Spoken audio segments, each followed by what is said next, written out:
Swastiastu. Halo semuanya, perkenalkan nama saya Nilo Eka Lestari, presensi 45 dengan NIM 2311031247, jurusan Pendidikan Guru Sekolah Dasar, kelas A1 Bangli, semester 4. Pada video kali ini, saya akan melakukan praktik mengajar kepada salah satu siswa SD dengan materi yang akan saya bawakan tentang upaya memenuhi kebutuhan. Nah, jadi kita sudah bersama salah satu siswa SD, bisa diperkenalkan dirinya? Perkenalkan, nama saya Yudi Andika Satriawan, kelas 4 SD dari SD Negeri Namyangati. Oke, jadi Dika, pada kesempatan kali ini kakak akan mengajarkan materi IPS kelas 4 bab 6 tentang upaya memenuhi kebutuhan. Nah, sebelum lanjut ke pembahasannya, ada pun beberapa materi yang akan kita bahas, yaitu yang pertama ada aku dan kebutuhanku, yang kedua bagaimana cara kita memenuhi kebutuhan, dan yang ketiga ada kegiatan jual beli sebagai salah satu cara memenuhi kebutuhan. Oke, nah Dika, perlu kakak kasih tahu, nanti ketika kakak menjelaskan, apapun yang kakak jelaskan bisa Dika simak. Nanti karena setelah kakak selesai menjelaskan, kakak akan memberikan latihan soal. Apakah bisa dipahami? Bisa. Oke, kita langsung saja ke materi yang pertama tentang aku dan kebutuhanku. Nah, Dika pernah nggak ngerasain lapar? Atau Dika pernah nggak kalau misalnya Dika pas lagi bermain sama teman, terus Dika lari-larian habis itu keringetan dan timbul rasa haus. Biasanya Dika ngapain aja? Kalau lapar makan, kalau haus minum. Kakak tanya seputaran makan. Dika makan sehari berapa kali? 3 kali sehari. Kemarin Dika makan? Makan. 2 hari yang lalu Dika makan? Makan. Besok Dika makan nggak? Makan. Atau kakak ganti pertanyaan, Dika ganti pakaian seminggu berapa kali? 1 hari sekali. 1 hari sekali, berarti dalam seminggu itu berarti Dika mengganti pakaian setiap hari ya. Nah, jadi Dika ketika Dika membutuhkan sesuatu secara terus berulang kali, itu dinamakan dengan kebutuhan. Nah, apa sih itu kebutuhan? Nah, kebutuhan adalah segala sesuatu yang harus dimiliki atau diperlukan oleh seseorang untuk bertahan hidup. Dan hal ini juga supaya mereka memiliki kehidupan yang layak. Nah, berdasarkan kepentingannya, kebutuhan dibagi menjadi 3, yaitu kebutuhan primer atau kebutuhan pokok, yang kedua ada kebutuhan sekunder, dan yang ketiga ada kebutuhan tersier. Nah, seperti bisa kita lihat, ini merupakan kebutuhan manusia berdasarkan tingkat kepentingannya. Yang kita bahas yang pertama itu ada kebutuhan primer atau kebutuhan pokok. Nah, kebutuhan primer adalah kebutuhan yang paling mendasar dan wajib dipenuhi. Contohnya seperti yang Dika bilang, yaitu makanan atau pangan. Yang kedua ada pakaian atau sandang. Dan yang ketiga ada rumah atau papan. Nah, ketiga hal tersebut merupakan kebutuhan utama yang wajib kita penuhi terlebih dahulu. Kemudian yang kedua ada kebutuhan sekunder. Nah, kebutuhan sekunder berfungsi sebagai pelengkap atau tambahan dari kebutuhan sekunder. Kebutuhan ini biasanya bisa ditunda sampai kebutuhan primer dipenuhi. Nah, Dika bisa makan setiap hari kan? Bisa. Dika bisa mengganti pakaian setiap hari? Bisa. Dika memiliki rumah? Memiliki. Nah, berarti Dika termasuk sudah memenuhi kebutuhan primer. Jadi Dika bisa langsung memenuhi kebutuhan sekunder. Contohnya seperti ponsel, televisi, sepeda, dan lain sebagainya. Seperti itu Dika. Kemudian yang ketiga ada kebutuhan tersier. Nah, kebutuhan tersier ini ada setelah kebutuhan primer dan kebutuhan sekunder itu dipenuhi. Nah, kebutuhan tersier ini bersifat mewah karena bertujuan untuk menaikkan status sosial atau gengsi. Seperti itu Dika. Contohnya seperti membeli mobil mewah, jalan-jalan ke luar negeri, membeli perhiasan, dan sebagainya. Seperti itu Dika. Jadi Dika sudah paham kan mana yang termasuk kebutuhan primer, sekunder, dan tersier? Ya, nah, karena Dika sudah paham, sekarang kakak akan memberikan latihan soal. Nah, pada latihan soal ini ada gambar kebutuhan. Nah, gambar kebutuhan yang pertama ada kebutuhan apa? Gambar apa? Makanan. Yang kedua? Mobil. Yang ketiga? handphone, Yang keempat, rumah, yang kelima. sepeda. Nah, jadi Dika bisa centang ya, beri tanda centang pada kelima gambar ini termasuk ke kebutuhan primer atau kebutuhan sekunder atau kebutuhan tersier. Seperti itu bisa dipahami? Siap. Oke, sekarang bisa dikerjakan.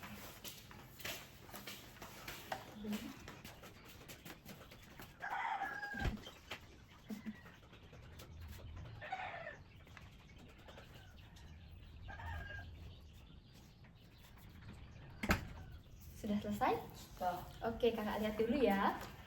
Nah, jadi inilah hasil jawaban dari Dika. Nah, gambar pertama ini merupakan gambar makanan termasuk kebutuhan Primer, benar ya. Kemudian yang kedua ada gambar mobil termasuk ke kebutuhan tersier, karena bersifat mewah. Kemudian yang ketiga ada gambar handphone, termasuk ke kebutuhan sekunder, atau kebutuhan tambahan. Kemudian yang keempat ada gambar apa? rumah, Termasuk ke kebutuhan. primer, Yang kelima ada gambar apa? sepeda, Termasuk ke kebutuhan sekunder. karena kebutuhan tambahan ya. Jadi ini jawabannya benar.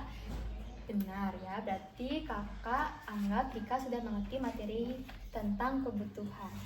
Nah, Dika perlu kakak kasih tahu bahwa kebutuhan setiap orang-orang itu berbeda-beda. Nah, seperti Dika lihat pada gambar ini. Nah, pada gambar pertama, siswa membutuhkan buku dan alat tulis untuk belajar. Kemudian, pada gambar kedua, ibu membutuhkan alat memasak untuk menyiapkan makanan. Dan gambar ketiga, pelukis membutuhkan kuas dan cat untuk melukis. Nah, jadi sudah terlihat jelas ya bahwa kebutuhan setiap orang itu berbeda-beda sesuai dengan kebutuhannya masing-masing. Seperti itu. Nah, kemudian kakak kasih contoh juga. Dika biasanya kalau ke sekolah, jarak dari rumah Dika ke sekolah jauh apa dekat? Dekat, Biasanya Dika ke sekolah diantar apa jalan kaki? jalan kaki. Ya, berarti sudah jelas ya. Dika ke sekolah, pergi ke sekolah karena jaraknya dekat. Dika jalan kaki. Berbeda dengan kakak yang harus pergi ke kampus tempat kakak belajar, itu harus menggunakan sepeda motor agar bisa cepat sampai ke sekolah kakak. Seperti itu. Jadi sudah terlihat jelas ya bahwa Dika hanya perlu jalan kaki untuk sampai ke sekolah, sedangkan kakak harus menggunakan sepeda motor untuk sampai ke kampus tepat waktu. Seperti itu. Berarti sudah terlihat jelas ya bahwa kebutuhan Dika pergi ke sekolah dengan kebutuhan kakak pergi ke kampus itu berbeda-beda ya. Seperti itu. Sekarang Dika sudah ngerti kan? Dah. Oke. Nah, selanjutnya juga, tadi Dika kan sudah mengetahui bahwa kebutuhan itu adalah segala sesuatu yang harus dipenuhi, tapi berbeda dengan keinginan. Nah, apa itu keinginan? Keinginan adalah sesuatu keinginan yang bisa ditunda. Misalnya kakak kasih contoh, makanan adalah kebutuhan, tetapi makan daging steak mewah di restoran itu merupakan contoh dari keinginan. Seperti itu. Atau contoh lainnya kakak kasih contoh pakaian. Pakaian adalah kebutuhan, tetapi memakai pakaian bermerek Balenciaga itu merupakan contoh dari keinginan. Seperti itu. Jika sudah paham kan perbedaan mana kebutuhan mana keinginan? Dah. Sekarang coba Dika kasih kakak contoh seperti apa sih, mana yang termasuk kebutuhan, mana yang termasuk keinginan. Seperti sepatu untuk pergi sekolah adalah kebutuhan dan Mhm. memakai merek Adidas adalah keinginan. Ya, benar sekali ya, seperti yang Dika jelaskan bahwa Dika memerlukan sepatu untuk pergi ke sekolah itu termasuk ke kebutuhan Dika, tetapi keinginan Dika yaitu ingin menggunakan sepatu bermerek Adidas ya. Jadi Dika sudah bisa ya membedakan mana kebutuhan dan mana keinginan. Nah, selanjutnya kakak akan menjelaskan tentang tabel prioritas. Nah, dalam tabel prioritas ada 4 komponen, yaitu kebutuhan penting dan tidak penting, ada kebutuhan penting mendesak, penting tidak mendesak, tidak penting tetapi mendesak, dan tidak penting dan tidak mendesak. Penting,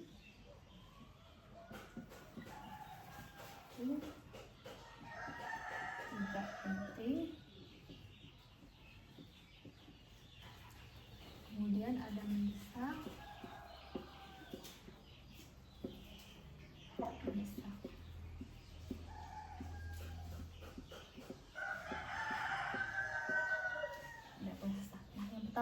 akan bahas penting mendesak.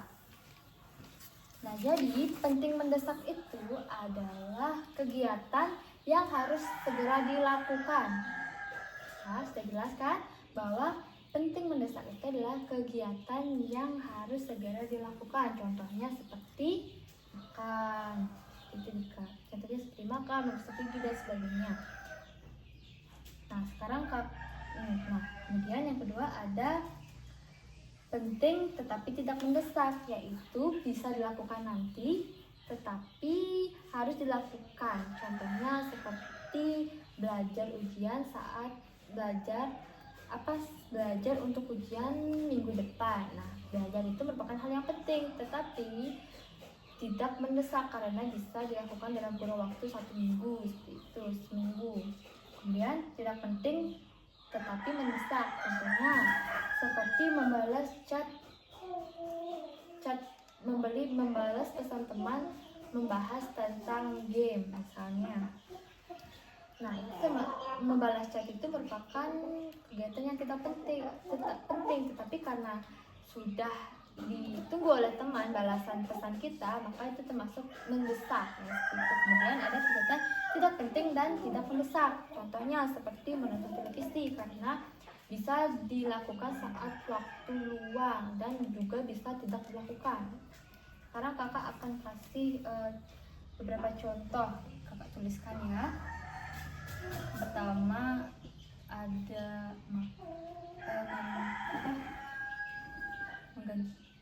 mengganti pakaian. Ini pakaian. Yang kedua ada olahraga. Kemudian yang ketiga bermain game. Yang keempat ke rumah teman.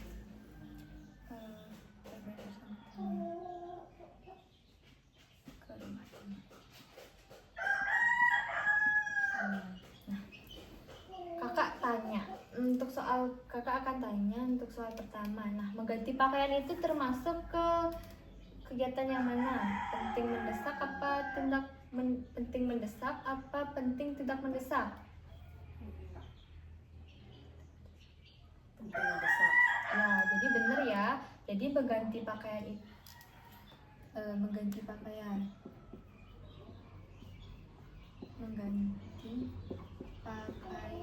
Nah, jadi mengganti pakaian itu merupakan kegiatan penting dan mendesak karena setelah mandi itu kita harus segera mengganti pakaian seperti itu. Kemudian untuk yang kedua olahraga itu termasuk ke penting tidak penting, penting mendesak, penting tidak mendesak, atau tidak penting mendesak, atau tidak penting dan tidak mendesak. Penting tidak mendesak. Ya benar ya, olahraga itu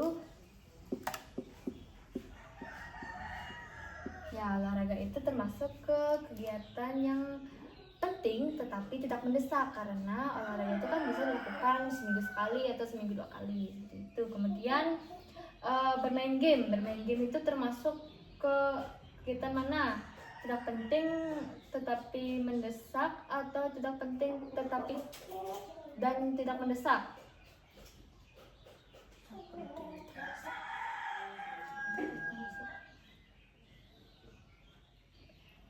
Bermain game tidak penting tapi mendesak. Keliru ya. Jadi bermain game itu merupakan kegiatan yang tidak penting dan tidak mendesak. Mengapa demikian? Karena bermain game itu kan bisa dilakukan ketika waktu luang, ketika aktivitas lainnya sudah selesai seperti itu. Jadi bermain game itu masuk ke tidak penting dan tidak mendesak.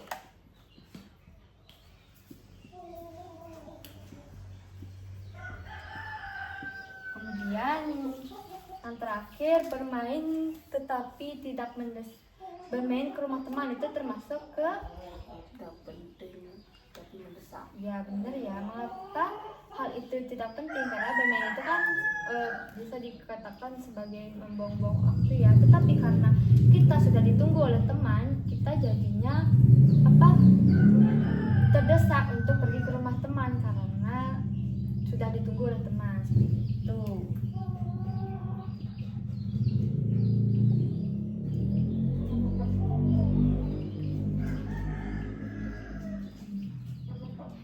Dika sudah paham kan mana kegiatan yang penting dan penting mendesak, kemudian kegiatan yang penting tidak mendesak, kemudian kegiatan yang penting tidak mendesak, dan kegiatan yang tidak penting. Jadi kita bisa tahu mana kegiatan yang harus didahulukan dan kemudian ada kegiatan yang harus didahulukan tetapi bisa ditunda, kemudian ada kegiatan yang tidak harus diikuti dan juga ada kegiatan yang tidak harus dilakukan. Itu Dika. Sampai sini paham? Oke. Nah, kalau sudah paham, selanjutnya kita akan langsung membahas ke materi yang kedua.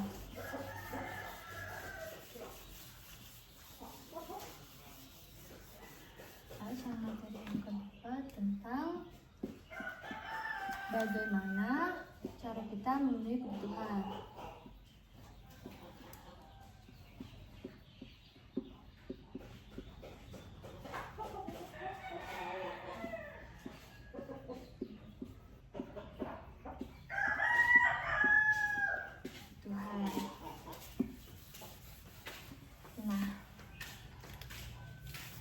Jadi Dika, sebelum adanya uang pada zaman dahulu, manusia melakukan tukar menukar barang atau memenuhi kebutuhannya dengan cara yang dinamakan dengan barter. Nah, barter ini merupakan tukar menukar barang antara masyarakat satu dengan masyarakat yang lainnya. Contohnya seperti kayu bakar ditukar dengan singkong, kemudian beras ditukar dengan telur dan sebagainya. Nah, itu merupakan kegiatan tukar menukar. Nah, dalam barter nilai barang itu sama. Jika tidak sama berarti tidak terjadi namanya barter atau pertukaran barang. Tapi seiring dengan berjalannya waktu, manusia mulai menggunakan uang sebagai alat transaksi yang dianggap lebih efisien dibandingkan dengan menggunakan barter seperti itu juga. Nah, dalam uang juga memiliki jenis, yaitu ada uang kartal dan uang giral. Nah, uang kartal adalah uang berbentuk fisik seperti uang kertas dan uang logam. Ini kakak punya contoh, ini termasuk ke uang kartal karena berbentuk fisik, bisa dilihat dan bisa dicaraba seperti itu. Yang pertama ada uang kertas dan uang logam. Ini uang pecahan berapa? 20.000. Sedangkan yang ini 500 perak dan 1.000. Ya, jadi ini termasuk ke uang kartal karena berbentuk fisik, bisa dilihat dan bisa diraba dan dirasakan juga, bisa dipegang juga ya, seperti itu. Kemudian ada uang giral. Nah, uang giral ini yaitu uang yang disimpan di bank dalam bentuk saldo yang dapat digunakan untuk transaksi melalui cek atau transfer. Nah, jadi kakak juga memiliki uang giral, yaitu uang yang disimpan di bank dalam bentuk saldo yang bisa kakak gunakan untuk transaksi melalui cek atau transfer. Kakak sudah tahu kan mana uang giral dan mana uang kartal? Nah, seperti itu ya. Nah, sekarang kita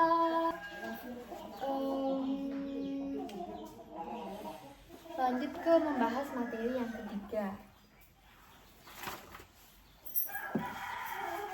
tentang kegiatan ekonomi sebagai salah satu upaya memenuhi kebutuhan. Kegiatan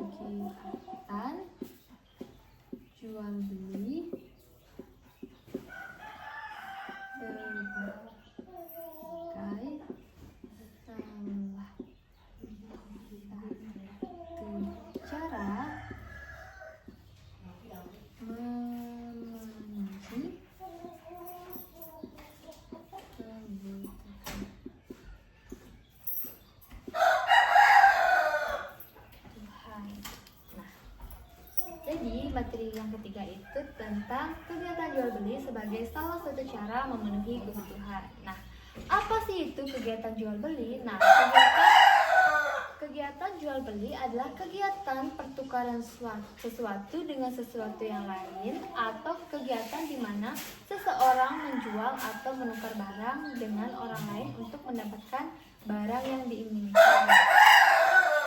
Nah, jual beli bisa terjadi ketika syarat jual beli terpenuhi, seperti dalam jual beli itu harus ada penjual, kemudian ada pembeli, yang ketiga ada barang yang dijual, dan yang keempat ada uang. Jadi keempat hal ini merupakan syarat agar kita terjadinya jual beli.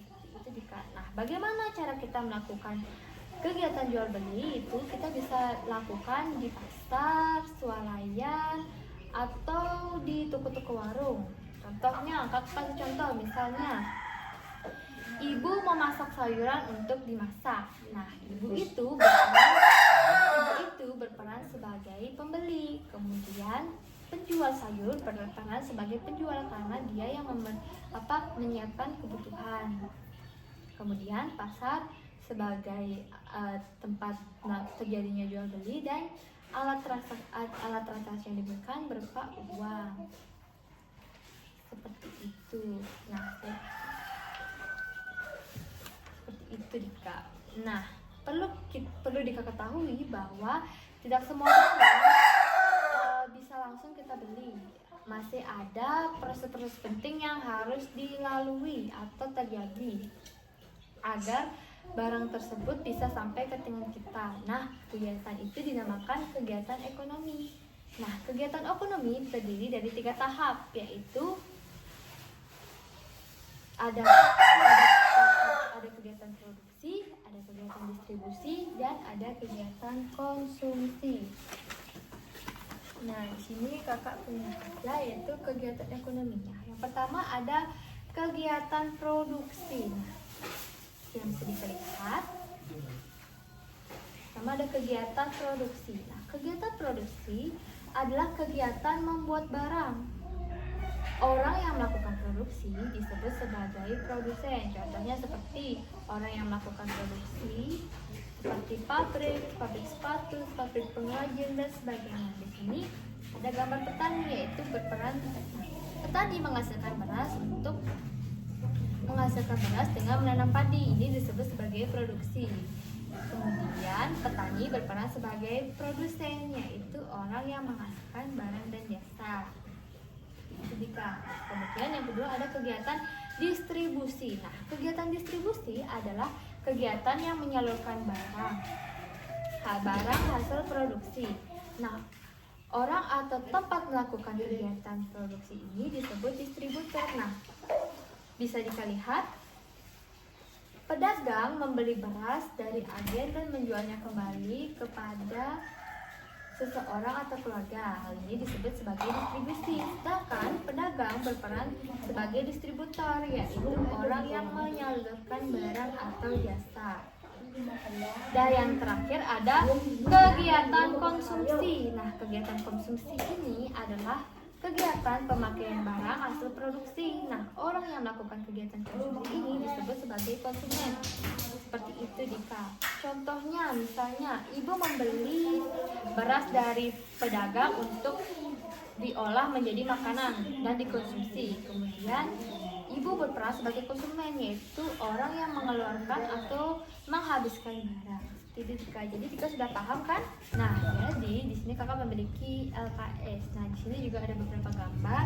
Mana gambar yang termasuk?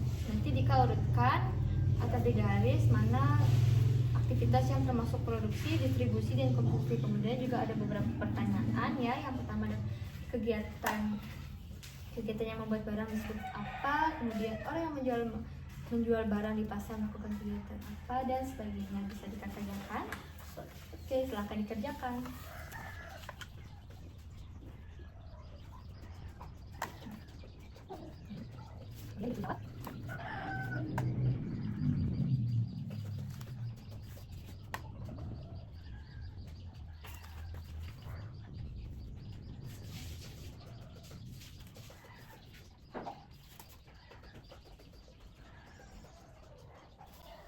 Jadi kita lihat sama-sama ya.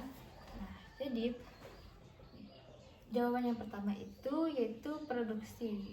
Produksinya itu jawabannya di sini jadi benar ya. kemudian distribusi ini termasuk ini, gambar ini, kemudian konsumsi termasuk gambar ini. Jadi benar ya. Kemudian kita lihat jawabannya. Kegiatan membuat barang disebut produksi. Jawabannya benar ya. Kemudian orang yang menjual barang di pasar melakukan kegiatan distribusi. Kemudian yang ketiga, membeli dan menggunakan barang disebut konsumsi. Dan yang terakhir, orang yang mengantarkan produk ke konsumen disebut distributor. Jadi jika kakak anggap sudah mengerti materi yang kakak jelaskan ya. Nah, sekarang kakak akan mengajak Dika untuk mengetahui seperti apa sih kegiatan ekonomi itu. Yuk kita cerita sama-sama.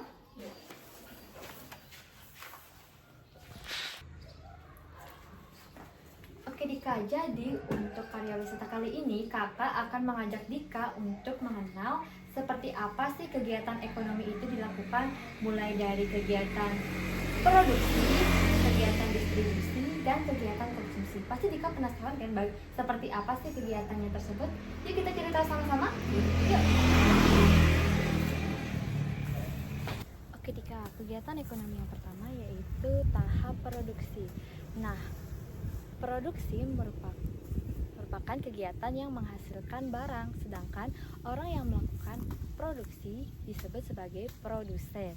Nah, seperti yang Dika lihat, sekarang kita sudah berada di sawah, yang dimana sawah merupakan tempat para petani untuk menanam padi. Kemudian padi akan menghasilkan beras. Seperti yang Dika lihat di belakang itu ada seorang bapak-bapak yang sedang memanen padi, yang kemudian padi tersebut akan diproses hingga menjadi beras dan layak untuk dijual. Nah, sekarang Dika sudah tahu kan mana yang termasuk produksi dan mana yang termasuk produsen.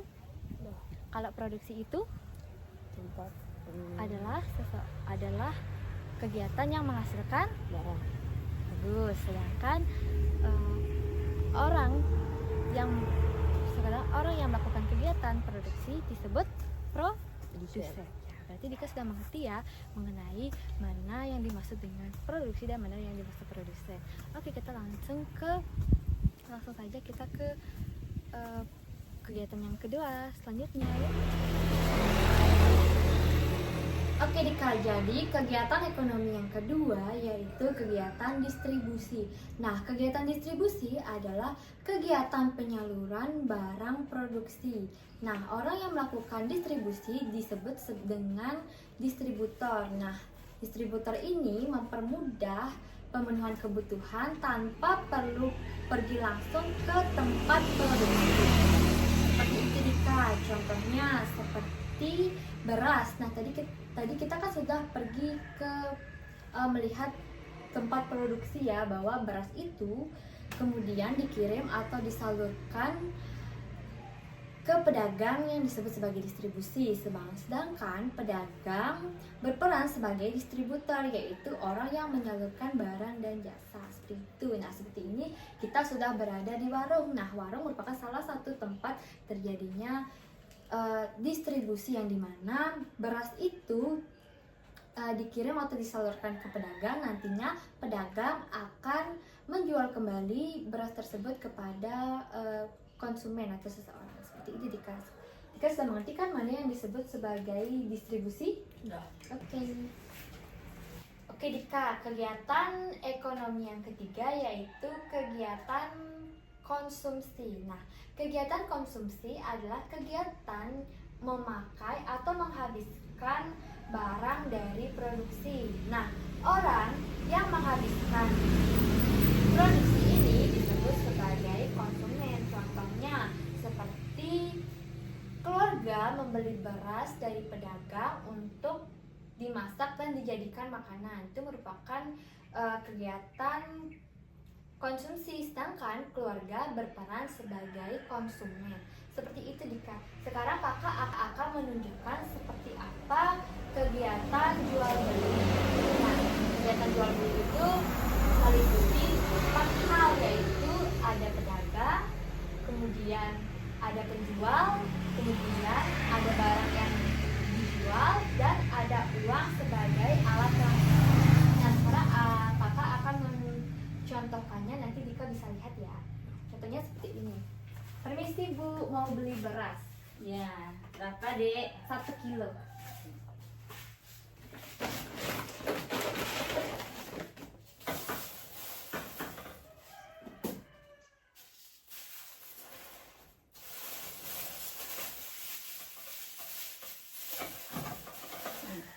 Berapa Bu? 15.000. 15.000. Ini uangnya. Ya, terima kasih Dek. Jadi Dika, yang kakak lakukan ini merupakan kegiatan ekonomi ya tentunya, yang mana ini merupakan kegiatan jual beli, seperti ada barang yang dijual, kemudian kakak yang berperan sebagai pembeli, kemudian ibu tadi yang berperan sebagai penjual, kemudian ada uang yang berfungsi sebagai alat transaksi, seperti itu. Baik, sekian karya wisata yang bisa kakak lakukan